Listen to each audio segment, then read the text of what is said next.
What's going on, guys? It's that time of the year. It's mid-October now, and it's looking like we'll have the last couple nice days. So that means it's time to put away the E46 M3. Every year, this is the first one that gets put away. This is the baby. So I make sure I do it earlier rather than later. There's been a couple years where I've really lacked and had this thing out when it was way too cold, because I hand wash it, wax it, and it needs to be nice and warm for that. This thing goes up on jack stands and do the wheel wells and everything. You guys will see it all in this video. This will be a multiple day video because I'm not doing it all in one day because it takes too long. So today what we're going to start off with is we're doing an oil change on it, and then I'm going to take off the TE37s and put on the stocks. I don't store it on the TEs because I don't want flat spots in my good tires. I got the stock wheels on the old tires that have been here forever, so I just throw those on. And then we're also going to clean up inside the wheel wells, and I have a sealant and everything for that. So we'll do all that in this part, and then in the next couple days, then I'm going to do the interior detail and then the exterior detail.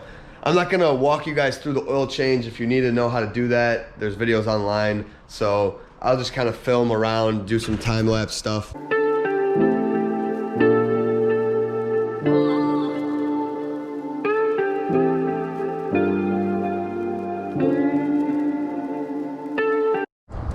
I forgot to mention that I always drive the car before I do the oil changes, so I've just been driving it. So that's hot oil. That's why I looked so scared and kept kind of twisting and pulling away, so I didn't burn myself.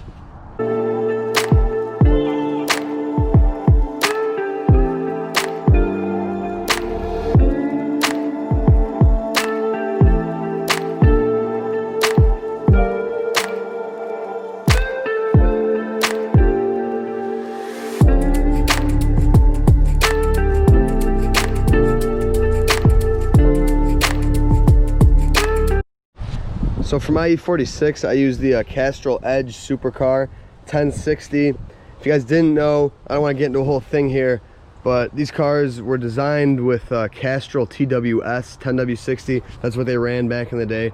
They discontinued that and turned it into this Castrol Edge.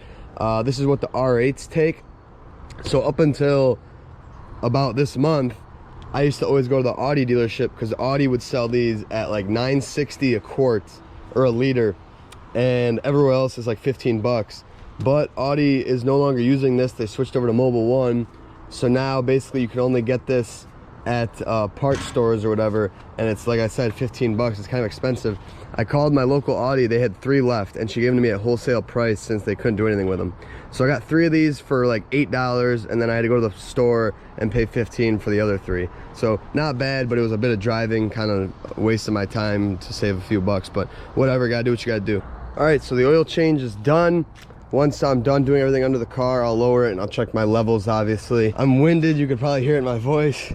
I just lugged up the 100 frickin' pound stock wheels. These 19s with these ancient Pilot Sports on them are heavy as all hell. So I lugged these up from the basement where I store them. And now, since the front end's already up from doing the oil change, I'm gonna pull up the fronts first, and then I'm gonna foam gun and wipe all the wheel wells, and then I'll do the rear, and then we're putting the stocks on because the TEs will sit in the basement, and I'll clean them up. And yeah.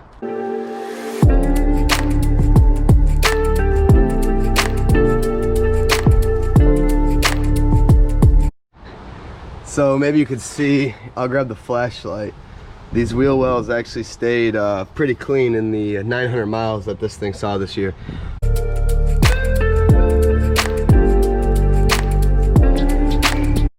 So we're doing the rears now. The back actually stayed pretty clean after I cleaned it. So I'll do the same thing with the front. I'll just use my foam gun on it. My yearly subframe and everything inspection, my diff bushings and stuff. So I get under here and I check, and as you guys know, I reinforce my subframe. So you can see right there, there's one of the plates welded.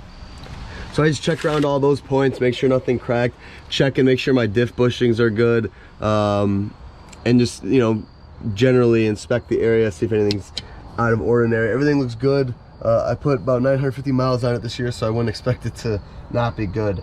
But check the R-tab pockets as well, those like to crack.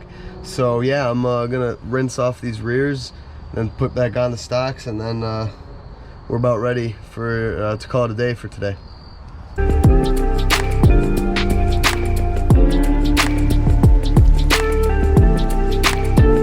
Alright, so that's it for the day. The E46 M3 is back on its stocks.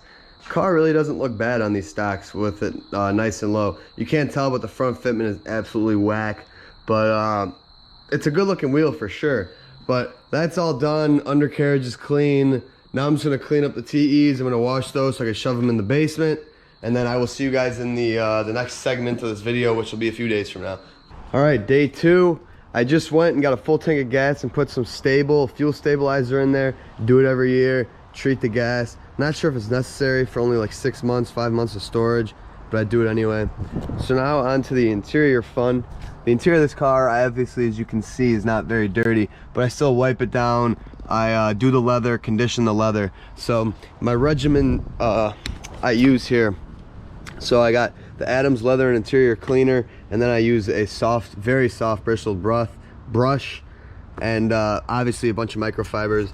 And then for the leather, I do a leather and interior dressing by Adams. This is basically a conditioner that doesn't leave it shiny. It leaves a nice matte residue. I hate like the look of shiny Napa leather, because when it came factory, it was actually very dull. So when you see it super shiny, that means it's oily and gross, and conditioner obviously makes it look shiny. So I started using the leather and interior dressing because it gives you more of a matte finish.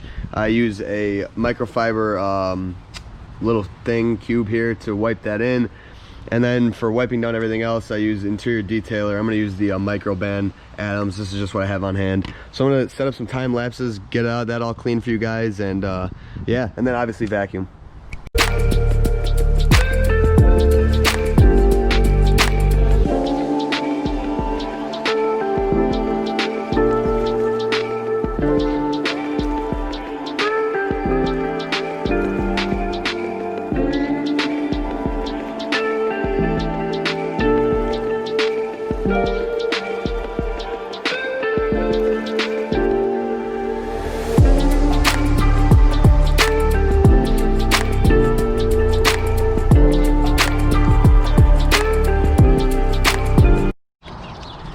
Alright, so I finished cleaning up the leather. The rear seat I cheated on, and I just used the upholstery, and I sprayed on the microfiber and dusted it, because literally it just had dust on it. It has not been sat in probably 3 years. So didn't feel like going with the scrub brush, because I'm just about out of leather cleaner anyway.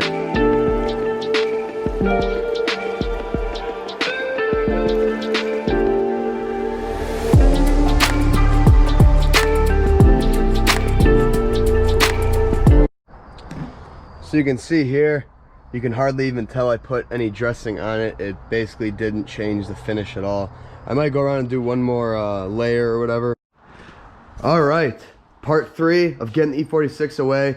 So today is the final day, the washing day, and then the actual storage day. It is an absolutely crappy day. It said it was supposed to rain in the morning, and then it's supposed to be extremely windy for the rest of the day. There's nothing I hate more than washing a car and doing stuff in the driveway with the frickin' wind, but I have to do it. This is the last like above 60-degree day that I see for the next week and a half. Next week's all rain and cold and like 35 at night. So this thing needs to go away, because I wouldn't be surprised if we get snow pretty soon here. So I gotta bite the bullet. It seems like every year I get stuck washing it and putting it away at such garbage weather. But I'm gonna get right into it. I'm gonna set the time lapse and just go over, wash it real quick. I'll show you guys what I use and my methods really quick. I'll touch on that, and then we're getting right into it. So you guys already know, double bucket method, and then I got a specialized wash mitt just for this car. It doesn't touch any other car. Adams Ultra Foam shampoo, and this I used to use, not so much anymore, but it's the Ammo Boost Winter Wash. The E46 doesn't really need this, because this is kind of like a, I don't know, like a winter shield, anti-corrosion, anti-whatever. I don't really need it for this car, but I'll just kind of toss it in there anyway. Or maybe I won't, I don't know, we'll see. Usually, you'd obviously have another bucket for the wheels, and you start with the wheels, but these are my winter storage wheels. They're not dirty, and I don't mind to clean them, because I could care less how they look. So that's the tactic here.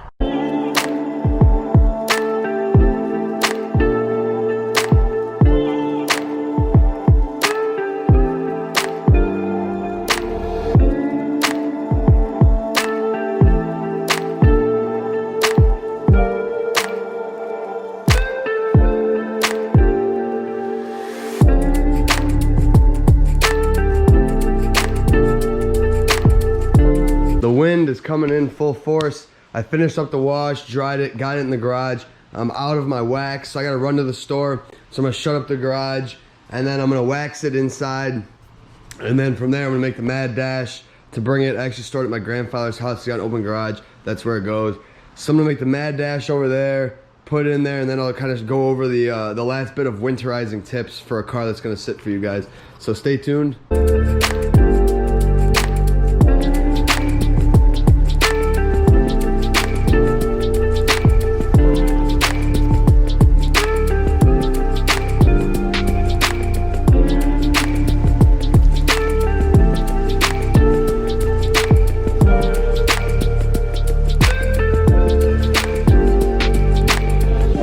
We made it into the garage. So before I shut the car off, the last couple things I do, put the AC on full blast. What that does is it closes the outside vent. I don't know how the HVAC works, but basically the outside vent is open for the most part. When you put the AC full blast, it shuts it. That's to stop rodents from being able to get inside the car. And then I lay out dryer sheets all over the cabin. I pull out my carpets because those usually have moisture in them. I put a little box of baking soda in the passenger side. I don't have it right now. I gotta put it in at a later time. Turn off my lights, turn off my thing here. And then you want the car with the, you want it in gear with the e-brake down. I have to jack up the rear of the car and move it closer to the wall. So I'm gonna leave that up for now. But when I put the cover on, put the e-brake down because you don't want it to get stuck up. Make sure everything is clean in here. Make sure there's no food. Make sure everything's out. And yeah, that's pretty much it. I put some dryer sheets in the intake as well and the cabin air filter. Dryer sheets deter rodents, so it's a good idea to use those. Aside from that, yeah, you want to make sure the car is totally clean. Fuel stabilizer in the gas tank, and I changed the oil beforehand. Usually I used to do it after, but just how I drive the car, it works out that I just do it right before I put it away.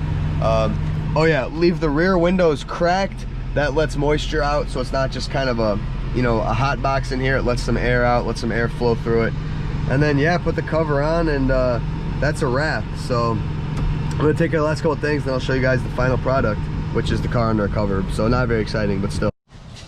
All right, so I got a dryer sheet shoved in the E Venturi. I'm only gonna do that. I don't think I need one in the cabin air filter. There's no pests around here, so I'm not worried about it.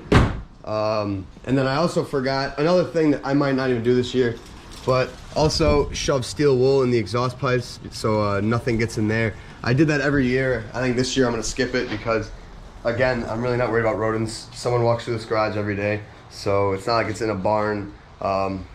Again, you might be in a situation where you need to do that. But all that's left to do now is put the cover on it and pull out the battery. And there we have it. E46 is under a cover and safe for the year. A lot of stress off my head. Well, that sounds dumb. Just having all the cars out when winter's coming is super stressful because I know I gotta put it away. And as you guys seen from this video, I do a lot of stuff to prep the E46. So I'm glad it's away. Weather's not that nice. I wasn't really driving it anyway. So now that's just one thing out of my garage. So now I can put the E30 in there and have space for that. I just figured with the E30 thing coming up, like the swap, this won't be driven, so I had to put it away. E36 we put away next, and then the Bel Air, and then I gotta figure out what to do with the E34s. The wagon usually stays at my house and I drive it if it's nice. The Calypso, I wanna work on it, so I don't know. But hopefully you guys learned from this video, learned a few things about storing a car. Over the years, my methods have changed a little bit. The first year I put it up on jack stands, then I realized that people say it's not good for the suspension. Too much work. So once I bought nice wheels, I was like, I'll just store it on the stocks because I don't care about the tires. I used to put a plastic sheet down underneath it. People call it like a vapor barrier. I realized that it's in a garage that is right next to the heater, so it stays pretty warm in here, and there's no point in doing all that extra stuff. So I've taken it a little bit off of my list of storing it, but when it comes down to it, if it was outside, it'd be a different story. It's inside. It's not a climate controlled garage, but it's close to it. So all that was overkill. But yeah, hope you guys enjoyed. Hope you guys learned something. Thank you guys for watching. We'll see the E46 next year, and I'll see you guys in the next video. See ya.